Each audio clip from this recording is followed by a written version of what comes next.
मुंबईमध्ये मानखुरमध्ये 3 मजली बांधकाम कोसळलंय आणि याच्यामध्ये 6 जणांचा मृत्यू झालाय। दुर्घटनेमध्ये 6 जणांचा मृत्यू झालाय। याच्यामध्ये 5 बालकांचा समावेश आहे। 1 जण जखमी झालेला आहे। अग्निशमन दल, पोलीस, पालिका, आपत्कालीन यंत्रणांकडून बचाव कार्य सुरू आहे। आपत्ती व्यवस्थापन मंत्री गिरीश महाजनांकडून घटनास्थळाची पाहणी करण्यात आली। भ्रष्टाचारी अधिकारी घटनेला जबाबदार असल्याचं आमदार अबू आझमींचं म्हणणं आहे।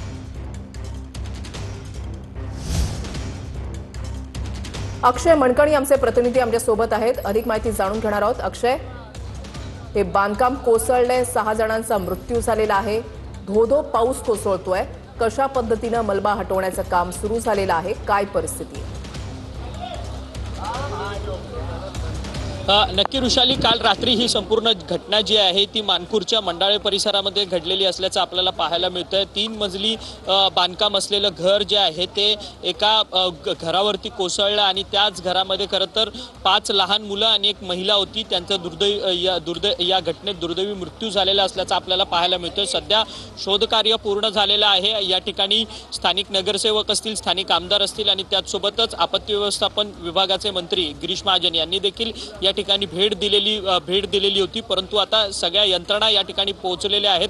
शोध कार्य सध्या संपलेलं आहे आणि आपण पाहू शकतो की अग्निशामक दलाकडनं आणि एनडीआरएफच्या पथकाकडनं हे संपूर्ण मलबा हटवण्याचं काम जे आहे ते या ठिकाणी सध्या होताना आपल्याला पाहायला मिळतंय। ढिगाऱ्याखाली कोणी अडकलंय की नाही याची देखील संपूर्ण तपासणी जी आहे ती आता यंत्रणांकडनं या ठिकाणी होताना आपल्याला पाहायला मिळते। सध्या जे कोणी या दुर्घटनेत जखमी होते किंवा मृत पावलेले होते त्यांना हॉस्पिटलमध्ये नेण्यात आलेलं आहे। या सगळ्या दुर्घटनेत 6 व्यक्तींचा मृत्यू झालेला आहे आणि या संपूर्ण परिसरात आपण पाहिलं तर मानखुर मंडाळा या संपूर्ण परिसरात आपण पाहिलं तर आपली नजर जाईल तिथेपर्यंत 2-3 मजल्याचं बांधकाम जे आहे ते या ठिकाणी आपल्याला पाहायला मिळतंय। जशा पद्धतीने हे घर पडले तशा पद्धतीने इतरही घरं जी आहेत ती धोकादायक असतील आणि ती पडतील अशी शक्यता देखील या इथच्या परिसरातल्या नागरिकांनी जी आहे ती वर्तवलेली असल्याचं आपल्याला पाहायला मिळतंय।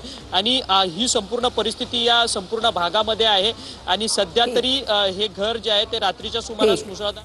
ठीक, नक्कीच धन्यवाद अक्षय दिलेल्या सविस्तर माहितीसाठी। अपडेट सातत्याने तुमच्याकडून जाणून घेणार आहोत।